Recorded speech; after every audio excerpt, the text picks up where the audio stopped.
Hello friends, I am Rahul and this is RM Fitness Factory. Welcome back to another new video. যারা এখন আমার চ্যানেলটি subscribe করেননি তারা প্লিজ আমার চ্যানেলটি সাবস্ক্রাইব করে রাখবেন এবং অবশ্যই বেল আইকনে ক্লিক দিয়ে রাখবেন। আজকের আমরা কথা বলবো কোন কোন কারণগুলো মেনে চললে আমাদের কখনোই চুল উঠবে না।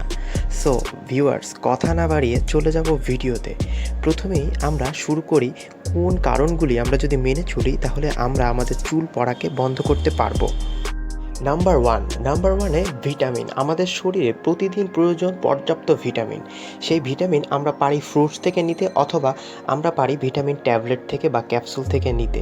যেভাবেই পারি না কেন প্রতিদিন আমাদের শরীরে পর্যাপ্ত ভিটামিন যদি আমরা না দিই তাহলে কখনোই আমাদের চুল পড়া বন্ধ হবে না।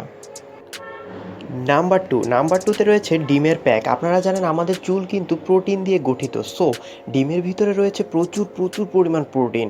আর আমরা যদি প্রতি সপ্তাহে একবার করে এই ডিমের প্যাকটি মাথায় লাগাতে পারি তাহলে আমাদের চুল হয়ে উঠবে আগের থেকে অনেক বেশি শক্ত এবং মজবুত এবং চুল পড়া আগের থেকে অনেক অংশেই কমে যাবে। নাম্বার থ্রিতে রয়েছে প্রোটিন সমৃদ্ধ খাদ্য। অর্থাৎ প্রোটিন শুধু মাথায় দিলেই হবে না, প্রোটিন কিন্তু আপনাদেরকে খেতেও হবে। কারণ পর্যাপ্ত পরিমাণ প্রোটিন যদি আপনি না খেতে পারেন তাহলে কখনোই আপনার চুল স্ট্রং হবে না। আপনি যদি ন্যাচারাল প্রোটিন থেকে প্রোটিন না নিতে পারেন তাহলে আপনি সাপ্লিমেন্ট থেকেও চাইলে প্রোটিন নিতে পারেন, কিন্তু যে কোনোভাবে আপনার শরীরকে প্রোটিন দিতেই হবে। নাম্বার 4, ভিটামিন ই এবং কোকোনাট অয়েল। আপনারা জানেন ভিটামিন ই এবং কোকোনাট অয়েল এই দুইটি আমাদের চুলের জন্য অনেক বেশি হেল্পফুল। সো এই দুইটি জিনিস যদি প্রতি সপ্তাহে 2বার করে আপনারা আপনাদের চুলে লাগাতে পারেন তাহলে অবশ্যই আপনাদের চুল অনেক বেশি মসৃণ হবে এবং চুল পড়া ভেতর থেকেই কমে আসবে।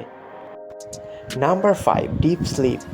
আমরা যখন ঘুমাই তখন আমাদের মস্তিষ্ক মেলাটোনিক নামক একটি হরমোন তৈরি করে থাকে, যে হরমোনটি আমাদের চুল ওঠা কমায় এবং যে হরমোনটি আমাদের শরীরকে অনেক বেশি ভালো রাখে। সো আপনাদেরকে প্রতি রাতে 7 থেকে 8 ঘন্টা ডিপ স্লিপ দিতে হবে, আদারওয়াইজ কখনোই আপনাদের চুল পড়া কমবে না।